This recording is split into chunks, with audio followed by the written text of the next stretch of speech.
kampung kita miskin, orang Melayu miskin, kerja kampung, kerja upah, kerja harian, orang Melayu miskin, orang India pun miskin. Datuk Morgan kan, orang India miskin juga, bukan semua jadi doktor, bukan semua jadi ceti, kerja dekat estate, kerja dekat jalan kereta api.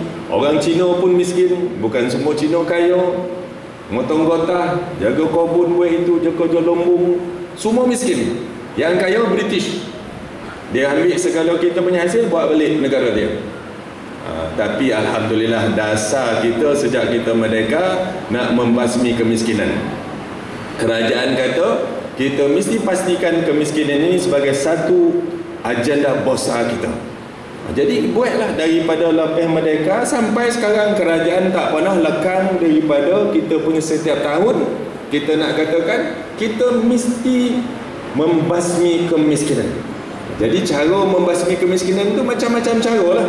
Bukan saja bagi subsidi, bagi apa, tapi melalui pelajaran. Inilah dasar yang dibuat oleh kerajaan. Macam-macam ditubuhkanlah agensi-agensi nak pastikan supaya kita di luar bandar ini diberikan segala kemudahan dan diberikan perhatian. Perlahan. Kita ni bermusim-musim. Zaman ini ada zaman kita mewah, ada zaman kita tidak mewah, ada zaman meleset. Ini kita mesti akui tuan-tuan. Jangan kita nak sentiasa mewah saja. Sekarang ni masuk kita terpaksa, kita seluruh dunia daripada tahun 2008 2009 seluruh dunia mengalami masalah ekonomi dunia tuan-tuan. Ada negeri yang dah nak bankrupt, ada negeri dah bankrupt, Spanyol dah bankrupt, Itali dah bankrupt, Greece dah bankrupt, Cyprus itu orang nak ambil duit, simpan duit dalam bank tahulah. Kerajaan kita di bawah pentadbiran yang amat berhormat Perdana Menteri kita nak buat sesuatu untuk kita mengurangkan tekanan ekonomi kita sekarang ni. Sama-sama kita sokong. Jangan kita terlampau fikir terlampau fikir jangka pendek, fikir jangka panjang. Negara kita ini perlu diurus. Negara kita ini perlu kita tadbir dengan baik. Siapa yang tak nak popular? Siapa nak kurangkan subsidi minyak?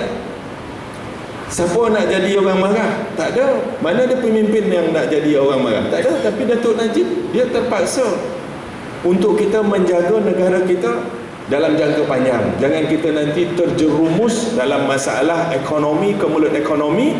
Adalah lebih baik kita buat sekarang, supaya kita dapat hadapi krisis ekonomi yang tak tahu mana hujungnya ni sekarang, tuan-tuan puan sekalian. Jadi janganlah kita dengar kadang-kadang datang dia berlungguk sana berlungguk sini, datang hantam sana hantam sini, tu sah dengar tuan-tuan. Ini orang yang sentiasa tak ada nampak baik dah, semua tak botu je lah. Janganlah dengar orang selalu cakap tak botu saja ni tuan-tuan. Cuba suruh dia suluh diri dia dekat Cermin dulu, botu tak botu dia. Jangan macam tu. Kita mesti bersama-sama, mesti bersatu, mesti kita menyahut seruan kerajaan supaya kita pastikan perbelanjaan berhemat sekarang saja. Pertama, mengenai dengan pembangunan kawasan luar bandar, kita di peringkat pimpinan dah pun disarankan oleh Yang Amat Berhormat Datuk Seri Mohamed Najib, Perdana Menteri Malaysia, iaitu untuk memastikan bahawa pembangunan luar bandar yang mendatang ini kita perlu adunkan, bukan hanya dalam konteks pembangunan fizikal, tetapi kita perlu juga padatkan kegiatan ekonomi di kawasan-kawasan luar bandar. Jadi di antara perkara-perkara yang kita akan tekankan ialah bukan hanya untuk melatih, membantu keusahawanan, bahkan juga untuk memastikan supaya premis keusahawanan, perniagaan akan dapat kita wujudkan sebaik mungkin, supaya boleh menempatkan peniaga-peniaga kita, khususnya bumi-putra yang berada di luar bandar, supaya kita dapat tingkatkan daya upaya mereka, di samping kita memperkasakan kewujudan RTC, Rural Transformation Center, dan di samping itu kita akan daulatkan mini RTC yang berada di merata tempat.